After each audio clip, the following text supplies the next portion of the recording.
Holy Lord of all.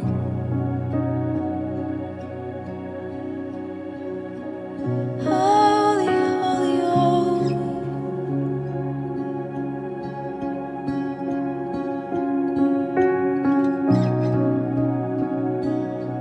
Holy, holy is the Lord.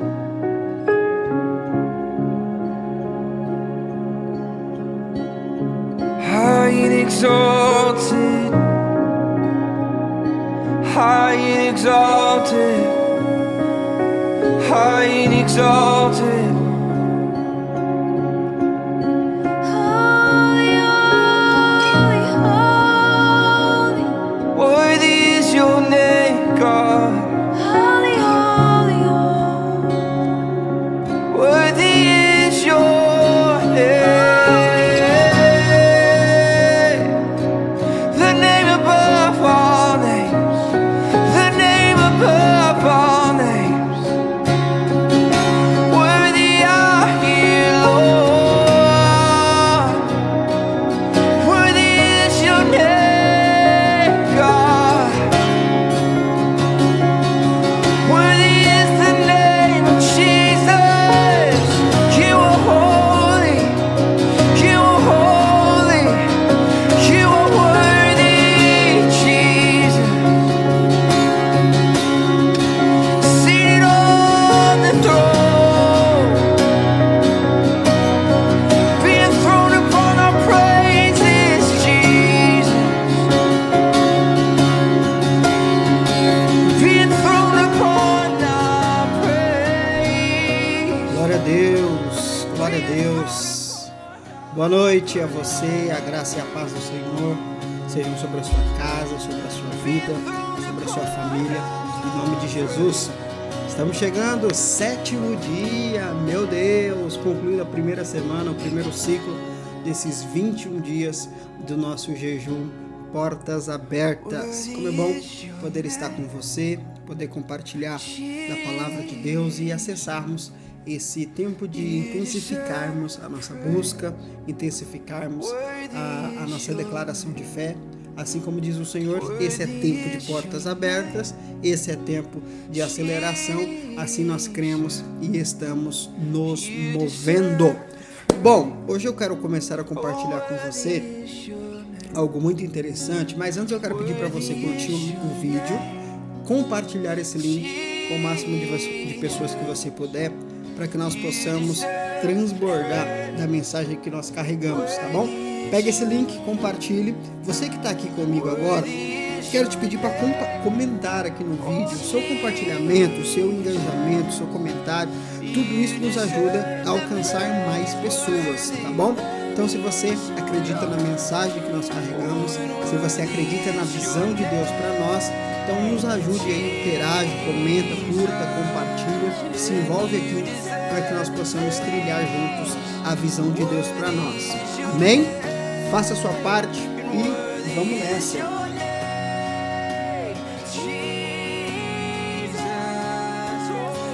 Vamos lá então. Hoje eu quero falar com você, na verdade começar a falar com você hoje, sobre a restauração das portas da cidade. Como eu falei para você no primeiro dia de jejum, quando nós falamos sobre Jerusalém, nós estamos falando de uma figura representativa da igreja nas Escrituras. Então nós lemos lá em Apocalipse, onde tem a representação da nova Jerusalém que desce do céu, que está falando da igreja de Jesus ali, né? E em toda a Bíblia nós temos Jerusalém como essa figura, a representação da igreja. E quando nós falamos da cidade de Jerusalém em si, durante todo o período da história, a cidade de Jerusalém ela foi atacada várias vezes, ela foi destruída várias vezes, e isso mostra para nós uma representação do diabo contra a igreja. Assim como a cidade de Jerusalém foi atacada diversas vezes, assim também a igreja de Jesus ela vem sendo atacada por Satanás no decorrer dos tempos. Por quê? Porque a igreja é o único poder na terra capaz de parar a ação do inferno. E Satanás, ele sempre vai procurar maneiras de paralisar o povo de Deus. E nós vemos isso historicamente, e nós vemos isso na palavra de Deus através da representação da cidade de Jerusalém. Só que o que nós vemos também nas Escrituras e no decorrer da história da igreja? Que de tempos em tempos Deus levanta homens para restaurar a igreja, para restabelecer, para reconstruir os princípios de Deus para a vida da igreja, assim como foi na história de Jerusalém.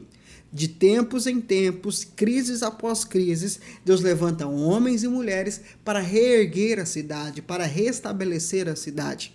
E nós já estudamos alguns anos atrás sobre um desses homens, né? Que foi Neemias.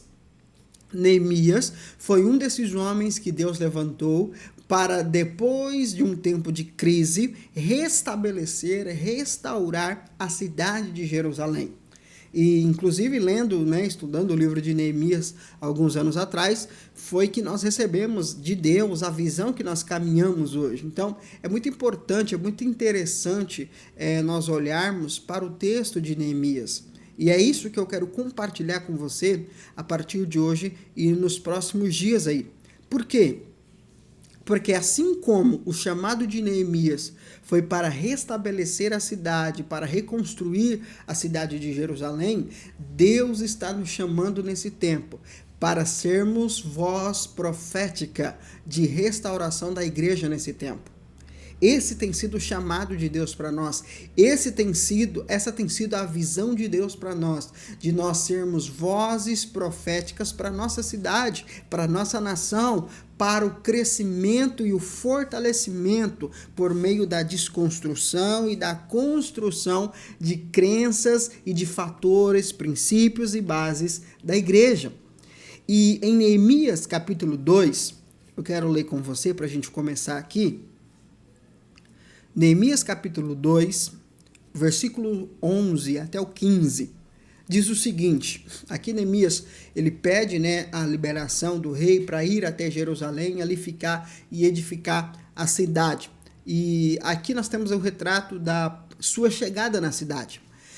Dizendo Neemias, cheguei à cidade e depois de 3 dias de permanência na cidade, levantei-me durante a noite e saí com alguns dos meus amigos. Todavia, não compartilhei com ninguém o que Deus me havia entusiasmado em meu coração para que eu fizesse por Jerusalém. Não levei animal algum, a não ser aquele em que eu montava. Desta maneira, saí de noite pela porta do vale e fui até a fonte do crocodilo e até o portão do lixo, e examinei as muralhas de Israel que haviam sido derrubadas, e os seus portais que haviam sido destruídos pelo fogo. Fui ainda mais adiante, até o portão da fonte, e até o tanque do rei. Contudo, ali não havia sequer espaço para o animal que eu montava pudesse passar. Por isso, decidi subir o vale, ainda de noite, avaliando o estado dos muros. Finalmente, retornei e tornei a entrar pela porta do vale. Então aqui nós vemos Neemias dando a sua primeira visão, a sua primeira visitação à cidade de Jerusalém. E ele foi enviado e ele foi para ali com um objetivo. Qual era o objetivo de Neemias? Reconstruir a cidade. A começar pelos muros e pelos portais. Os muros que estavam derrubados e os portais que estavam queimados. Lembra que eu mostrei para você no domingo, no telão lá, a imagem do que era esses portais, a muralha? Lembra? Que era o muro da cidade e dentro desse muro haviam 12 entradas, 12 portais nesse muro. O texto diz que os muros estavam derrubados e esses portais de madeira estavam queimados. É interessante porque o muro fala da proteção da cidade. Então, quanto mais alto o muro, mais resistente o muro, maior é a segurança daqueles que habitam na cidade. E também, quanto mais fortificada é a cidade, mais nós entendemos que há valor dentro daquela cidade. E os portais ou os portões falam do acesso à cidade, né? Era por onde entrava e saía da cidade, ou seja, é você ter o controle de entrada e saída, é a gestão da cidade.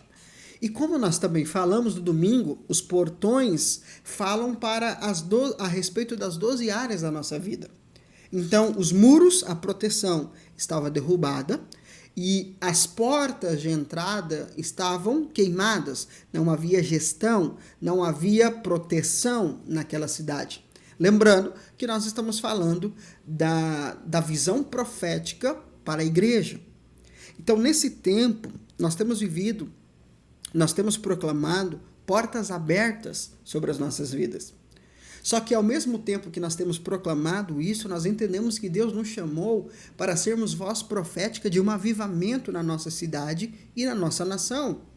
Só que não haverá avivamento, não haverá portas abertas, se não houver uma restauração na nossa vida. E essa restauração fala dos muros, mas principalmente dos portais da nossa vida. E nesses próximos dias nós vamos ler aqui sobre os portais e nós vamos pegar as chaves, nós vamos entender alguns princípios de reconstrução que Neemias passou, que Neemias estabeleceu e que são chaves para nós aqui nesse tempo. Amém? Eu gostaria muito que você anotasse tudo que está sendo falado aqui, que não seja, como eu falei para você há alguns dias atrás, que não seja só um vídeo, que não seja só uma ministração, mas que de fato você pegue isso aqui como um discipulado para você, um ensino para você, para que nós possamos de fato viver a visão e a palavra profética que Deus estabeleceu para nós nesse tempo. Amém? Bom, vamos começar aqui. Neemias capítulo 3. Neemias capítulo 3, versículo 1, nós vamos encontrar aqui então a reconstrução do primeiro portal. Diz o seguinte, Neemias 3, 1. O sumo sacerdote Eliasibe e os seus irmãos, os sacerdotes, deram início ao seu trabalho e reconstruíram o portão ou o portal, a porta das ovelhas. Eles a consagraram e colocaram as folhas do portal no lugar. Em seguida, levantaram o muro até a Torre do Sem, que também dedicaram a Deus, e prosseguiram até a Torre de Hanael. Bom, eu já expliquei para você, e aqui está o primeiro portal, é o portal das ovelhas, a porta das ovelhas. Nós já falamos sobre ela.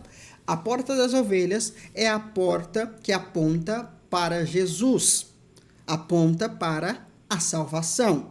A porta das ovelhas era por onde cuidava-se do rebanho do templo. Então, as ovelhas que seriam apresentadas em sacrifício a Deus eram cuidadas, elas passavam ali por aquele portal de entrada. Ali perto daquele portal tinha o tanque das ovelhas, onde se lavava as ovelhas para o sacrifício, que inclusive lá na frente nós conhecemos esse tanque como o tanque de Betesda.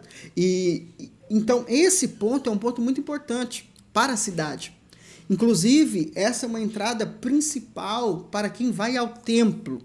Então, sejam as ovelhas que vão para o sacrifício, ou seja, as pessoas que vão sacrificar a Deus, eles passavam por essa porta, por esse portal chamado a Porta das Ovelhas, que aponta para Jesus, que aponta para a salvação. Mas olha só que interessante. Eu já falei sobre a Porta das Ovelhas, eu não vou dedicar tempo nisso.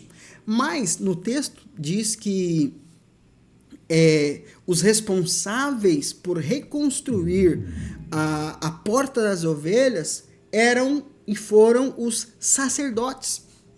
Lembra aqui, ó, nós lemos aqui, ó, o sumo sacerdote e os seus irmãos sacerdotes deram início ao trabalho.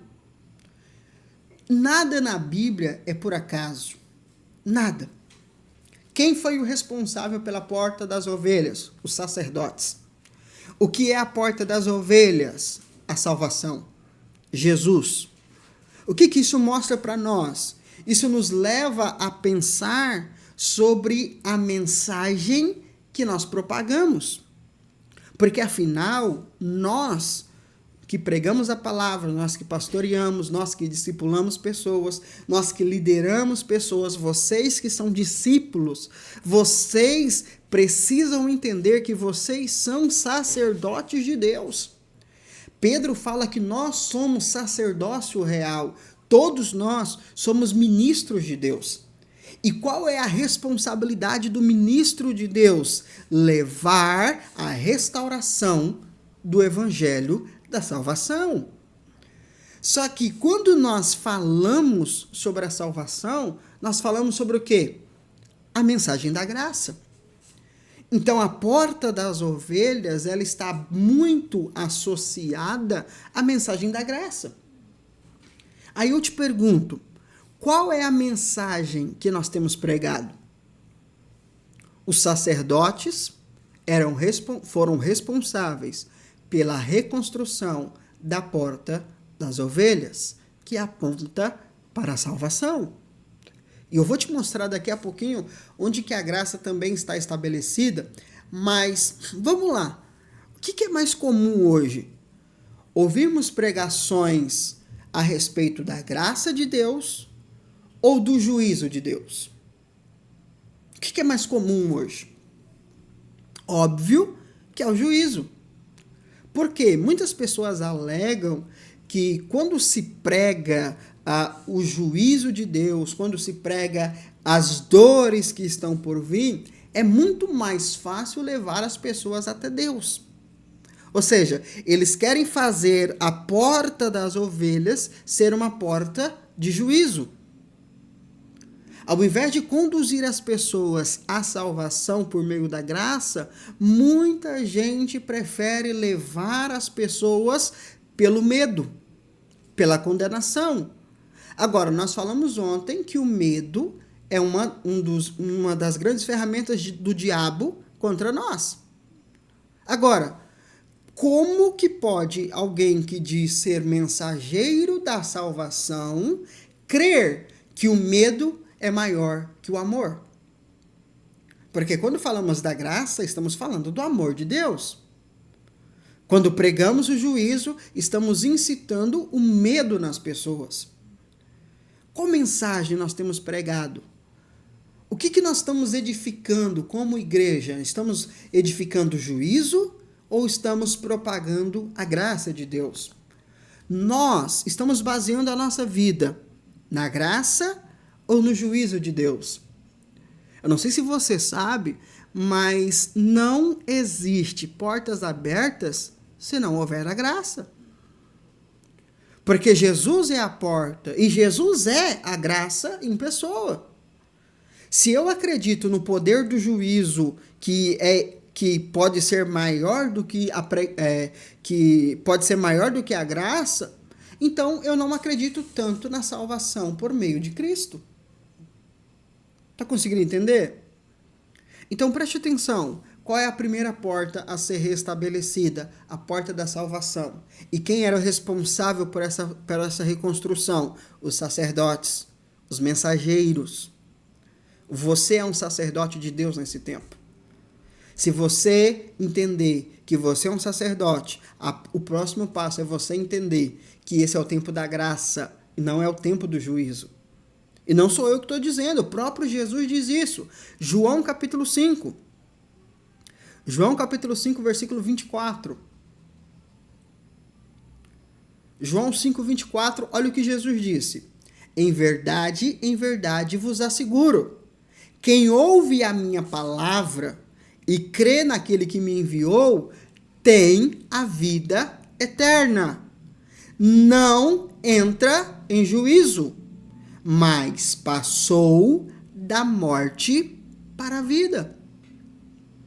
Quem passa pela porta das ovelhas, passa não para o juízo ou pelo juízo, mas sim pela graça. O que conduz as ovelhas pela porta das ovelhas não é o juízo, é a graça. É óbvio que o juízo virá. A destruição virá, a tribulação virá, o anticristo virá, a desgraça virá, mas não é essa a nossa mensagem, porque não é esse o desejo de Deus para nenhum de nós. O juízo de Deus não é para o homem, o juízo de Deus está destinado para o pecado e para o diabo. O juízo de Deus não foi estabelecido para o homem, mas para o pecado, para o diabo, na figura do anticristo. Só que nós pregamos como se Deus tivesse prazer no juízo. Não, Deus é fogo consumidor. Só que quando a Bíblia diz que Deus é fogo consumidor, a Bíblia está dizendo que Deus é fogo consumidor para consumir tudo aquilo que não foi Ele que edificou. Então, se Jesus está dizendo que aquele que nasceu de novo passou da morte para a vida e que não entra em juízo, então a mensagem do juízo precisa ser consumida da nossa vida. Precisamos propagar o tempo da graça de Deus. Em Lucas capítulo 4, quando Jesus vai citar Isaías, ele diz que esse é o tempo favorável da graça de Deus. Só que em Isaías, o que Isaías diz esse é o tempo aceitável do Senhor e o tempo da vingança, do juízo de Deus. Só que quando Jesus vai ler esse versículo, Jesus não fala sobre o juízo, ele para na graça. Porque todo o juízo de Deus é originalmente planejado para o pecado e para Satanás. É para eles. Deus quer salvar o homem desse dia terrível. Por isso, João capítulo 3, versículo 17, 18, o versículo 16, você sabe, Deus amou o mundo de tal maneira que deu seu filho, tarará, tarará. Agora, olha o 17. Portanto, Deus enviou seu filho ao mundo, não para condenar o mundo, mas para que o mundo fosse salvo por meio dele. Quem nele crê não é condenado, mas quem não crê já está condenado, porque não acreditou no nome do Filho unigênito de Deus. Então, qual é a condenação? Não crer em Cristo. Então, o que eu tenho que levar para as pessoas? A mensagem de Cristo. Porque uma vez que as pessoas não crerem em Cristo, não há chance delas serem salvas. Agora, se eu só prego a condenação, aí entra a pergunta de Isaías. Em quem eles crerão? Se pregamos apenas a condenação e não a salvação, como o condenado será salvo? Porque eu não sei se você sabe, as pessoas que estão no pecado, natureza pecaminosa, elas já estão indo para o inferno. Condená-las não vai resolver nada, porque elas já estão indo. Ninguém vai para o inferno porque fuma, ninguém vai para o inferno porque bebe, ninguém vai para o inferno porque é de outra religião. As pessoas vão para o inferno porque não nasceram de novo. Ponto. E se eu continuo pregando que elas vão para o inferno, não vai mudar o status espiritual dela. Eu preciso anunciá-las que existe a oportunidade de saírem da condenação. E não tem como eu fazer isso se eu não fizê-las passar pela porta das ovelhas, que é a porta da salvação. Claro que no Antigo Testamento, na Antiga Aliança, a mensagem é sim de juízo e condenação. Por quê? 2 motivos. Primeiro, eles estavam debaixo da natureza do pecado. Não importasse o que eles fizessem, eles seriam pecadores e, como pecadores, condenados. Então, toda a mensagem de Deus no Antigo Testamento é sim de condenação. Por quê? Porque não tem como as pessoas saírem da condenação sem nascerem de novo. Se não há Cristo no Antigo Testamento, não há como nascer de novo. Logo, a única coisa que lhes resta é a condenação. Segundo motivo, porque o Antigo Testamento fala apenas sobre condenação, porque eles estavam debaixo da lei. E a lei, Paulo vai dizer que ela foi feita para nos condenar. Então, por dois motivos, a mensagem do Antigo Testamento é só de juízo. Porque as bases em que estão estruturados é a natureza pecaminosa e a lei. Não tem como se salvar. Mas no Novo Testamento, na Nova Aliança, nós temos a oportunidade de nascer de novo. E se eu nasço de novo, eu tenho a oportunidade de morrer para a natureza pecaminosa. Nascendo de novo, eu não preciso viver pela lei, eu vivo pela graça. Então eu tenho um novo nascimento e a graça de Deus. Por isso, o juízo não é para mim. Agora, o que Hebreus diz? Se nós rejeitarmos a salvação que está diante de nós, que é Cristo, aí sim não há como se salvar. Ou seja, se nós no tempo da graça pregamos o juízo, ao invés de salvar, nós estamos condenando. Se nós como igreja esperamos condenação de Deus na vida das pessoas e não salvação, nós somos mensageiros de Satanás. Porque Jesus é a porta da salvação. Ele não é a porta da condenação. E é interessante que em 2 Coríntios capítulo 5, versículo 17 e 18, tem um texto muito interessante que você já conhece, mas eu vou te mostrar o contexto. 2 Coríntios 5, 17 e 18. Portanto, se alguém está em Cristo, é nova criação. O que é estar em Cristo? Nascer de novo. Então, aquele que nasceu de novo é uma nova criação. Por que nova criação? Porque ele saiu da natureza de Adão e participa agora da identidade de Cristo. Ele tomou uma nova identidade. Então, ele é uma nova criação. As coisas antigas já passaram. Quais coisas? A natureza pecaminosa e a lei que o obrigava a viver debaixo de condenação.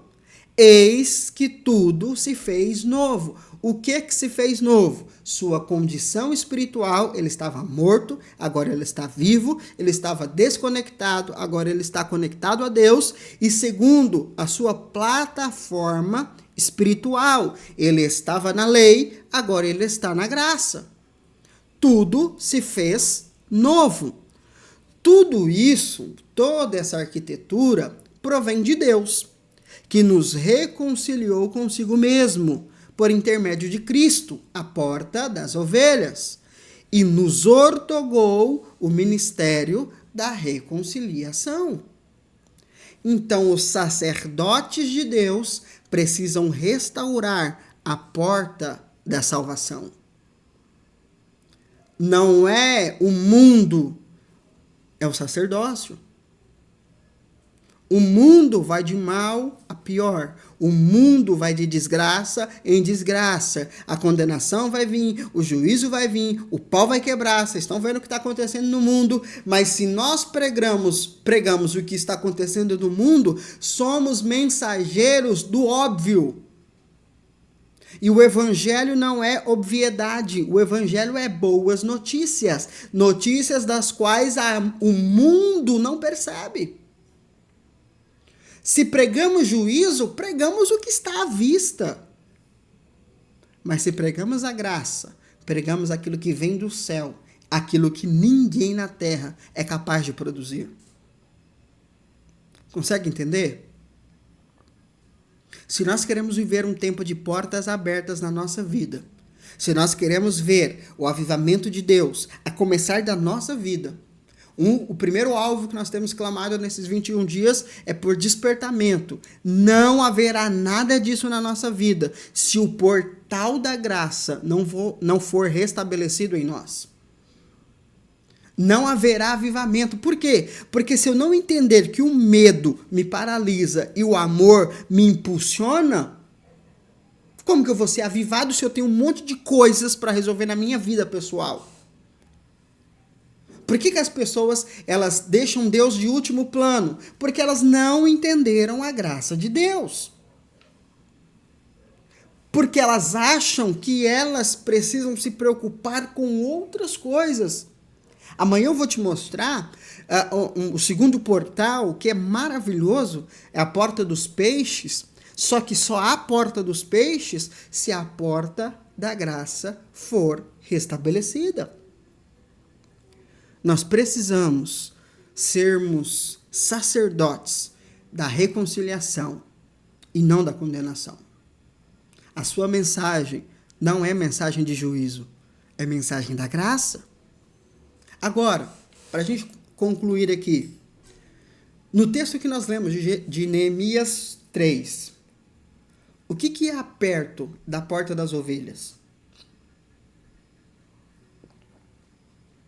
Nós lemos que os sacerdotes estabeleceram um portal e construíram um muro até uma torre. Algumas versões, inclusive a versão que eu li aqui, fala sobre a Torre dos 100. Só que essa Torre dos 100, na verdade, é uma palavra hebraica, né? Meá, algo assim, não lembro a palavra. Mas é uma palavra hebraica que foi traduzida para a Torre dos 100.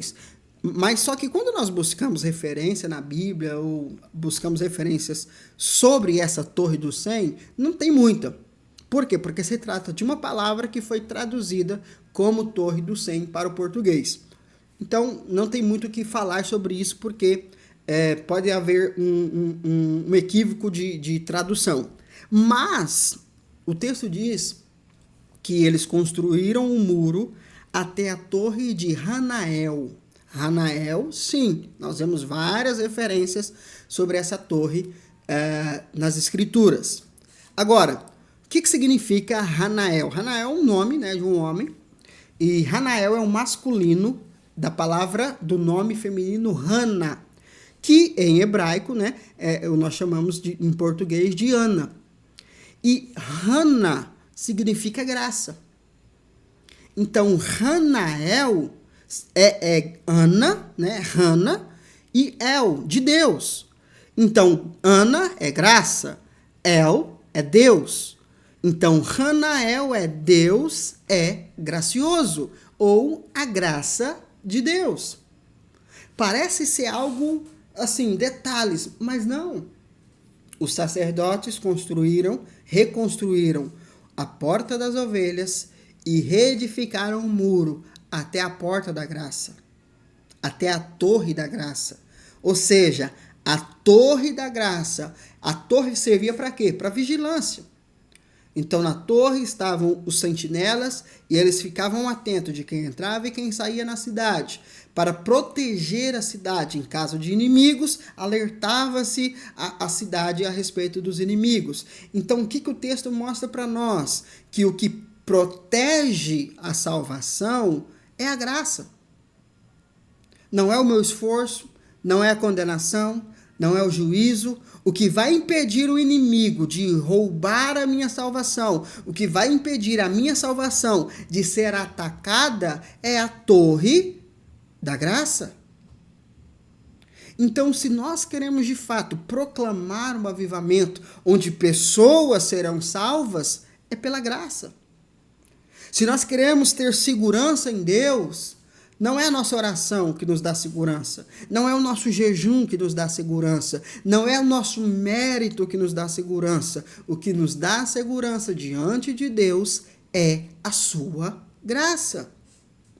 A Porta das Ovelhas também era uma das portas principais para o Templo de Jerusalém, o lugar onde sacrificava-se e adorava a Deus. Se eu quero adorar a Deus, é pela porta da graça. Porque Deus não vai receber nada que não seja produzido pela graça. Consegue entender o quanto que a graça de Deus ela é fundamental para nós nesse tempo? Nós não vamos viver tempos de portas abertas. Nós não vamos viver tempo de avivamento sem a salvação baseada na graça. Amanhã eu vou te falar sobre a segunda porta. Só que não a segunda porta porque nós estamos falando de um muro. Então nós temos a Porta das Ovelhas, temos o muro, a torre da graça e continua-se o muro até a próxima porta. Se tirar a torre da salvação, o muro perde a segurança. Então a próxima porta que virá, ela só existe por causa da torre da graça e a porta das ovelhas. Então, se você não entender o fundamento da graça, amanhã, quando eu falar sobre a porta do peixe, não vai fazer sentido para você. Ou pode até fazer sentido, mas não haverá resultado. Em João capítulo 1, e aqui eu termino, João capítulo 1, versículo 14, diz o seguinte, do 14 ao 17. E a palavra se fez carne e habitou entre nós. Vimos a sua glória, glória como a do unigênito do Pai, cheio de graça e verdade. A proclamação de Jesus, de João Batista, João testemunha sobre Jesus e exclama dizendo: Este é aquele de quem eu disse, ele, o que vem depois de mim, tem a excelência, porquanto já existia antes de mim. E da sua plenitude, todos nós temos recebido graça sobre graça. Percebe que repete-se várias vezes? Porque Deus quer que nós entendamos. Esse é o tempo da graça. A palavra, o verbo de Deus se fez carne em Cristo. E o que nós vimos nele? Graça e verdade. Plenitude de graça. Recebemos da graça. Agora, olha o versículo 17. Porquanto a lei, a plataforma anterior do Antigo Testamento, da Antiga Aliança, foi dada por intermédio de Moisés. Ou seja, não há uma pessoalidade de Deus. É uma representação. Moisés deu a lei. Mas a graça e a verdade vieram juntos através de Jesus Cristo. Muita gente diz assim: nós temos que pregar a graça, mas também pregar a verdade. Isso é antibíblico, porque a graça não está separada da verdade. A graça e a junção verdade vieram juntas. Então, se é para separar alguma coisa da verdade, o texto está separando a lei. A lei veio por intermédio de Jesus, mas a graça e a verdade vieram por meio de Jesus Cristo. Então, a graça nada mais é do que o próprio Cristo. A graça é a verdade de Deus para nós nesse tempo. A lei foi uma verdade passada. Para aqueles que nasceram de novo, a verdade presente é Cristo. E Cristo é a graça. Se nós queremos viver um avivamento sobrenatural, se queremos viver um rompimento sobrenatural nesses próximos 6 meses, precisamos estar firmados, vivendo e proclamando a graça de Deus.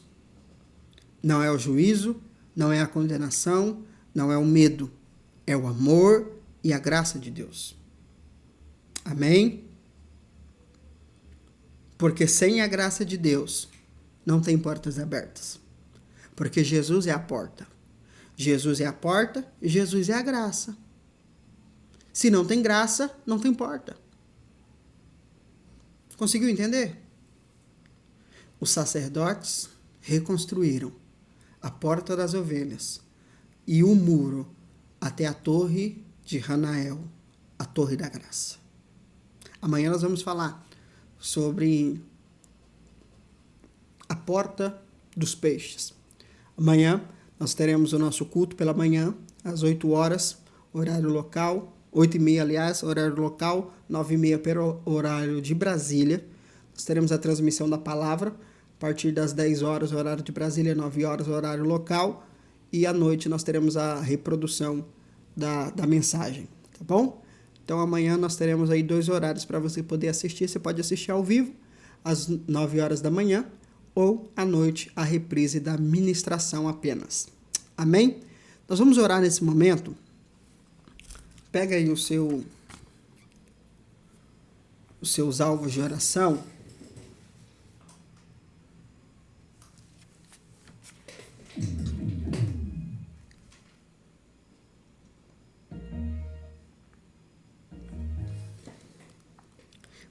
Parece que a mensagem da graça é uma mensagem básica, mas não é.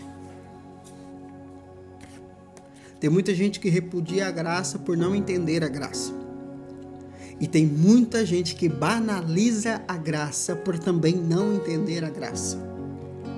Tem gente que acha que vive a graça, mas não vive. Está vivendo na libertinagem, não na graça de Deus. Porque a graça nos conduz à porta das ovelhas. A porta das ovelhas nos leva ao tanque de Betesda. Lembra que eu falei para você onde as ovelhas eram limpas? A graça nos conduz à verdade. Então nós precisamos, nesse tempo, restaurar essa mensagem. Entender, viver essa mensagem e proclamar ela. Porque ela é a base para nós alcançarmos em Deus tudo aquilo que nós precisamos e tudo aquilo que Ele já prometeu para nós. Amém? Feche os seus olhos. Vamos orar ao Senhor.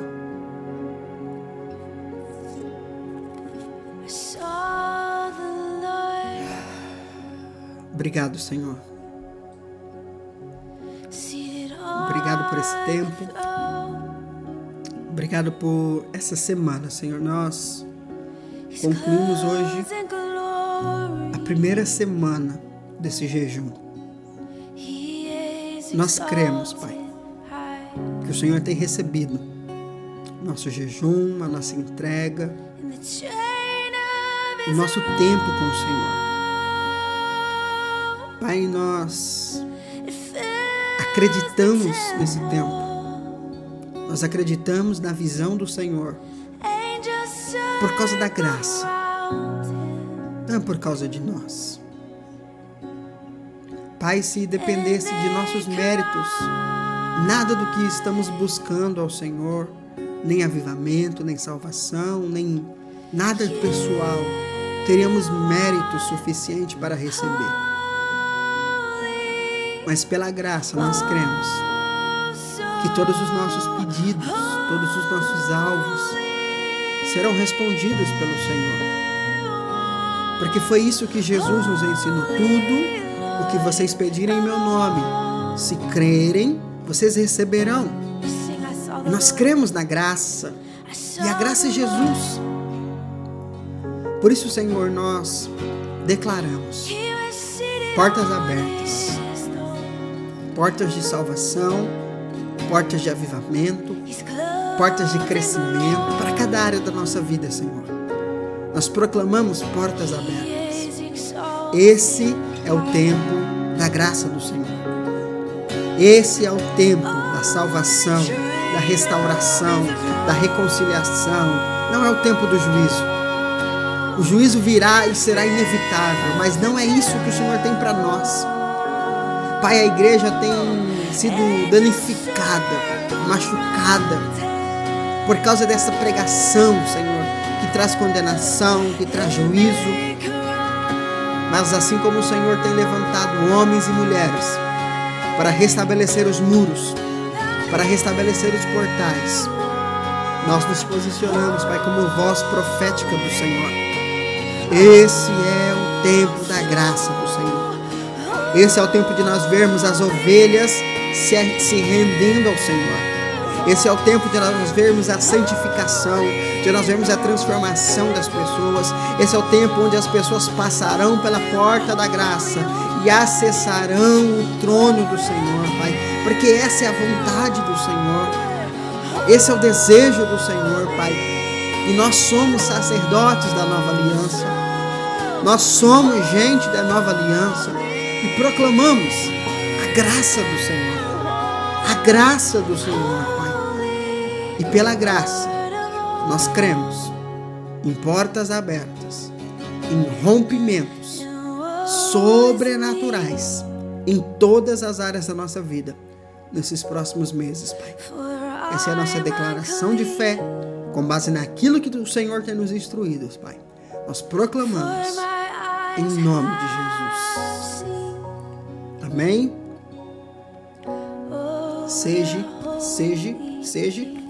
Seja um proclamador, uma voz profética da graça de Deus.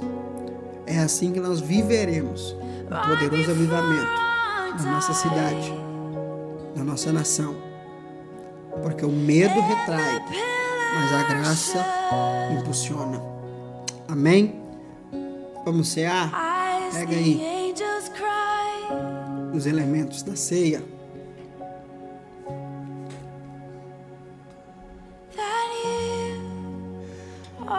Oh, Senhor,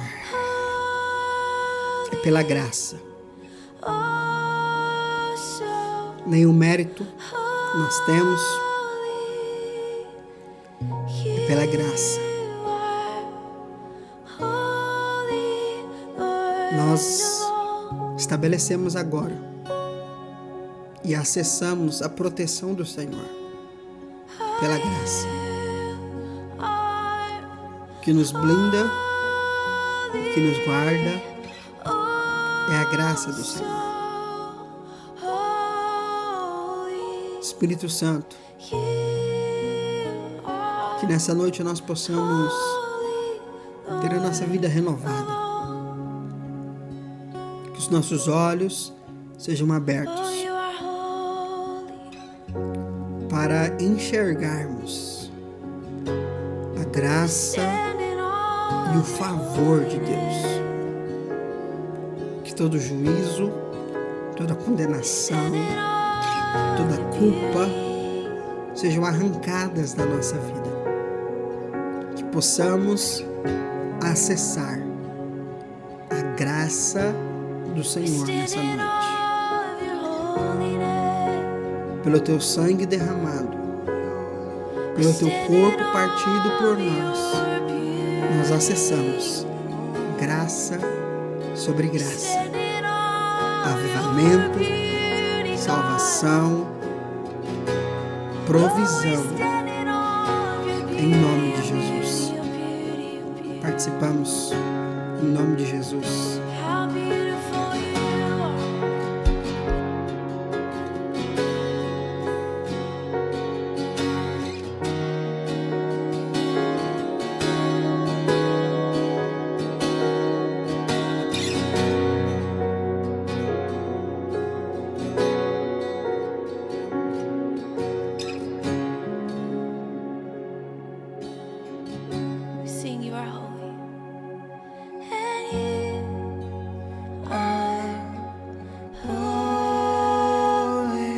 Obrigado, Jesus.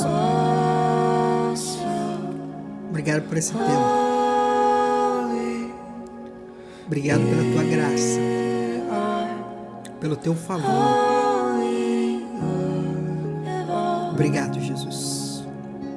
Obrigado, Senhor. Amém, queridos?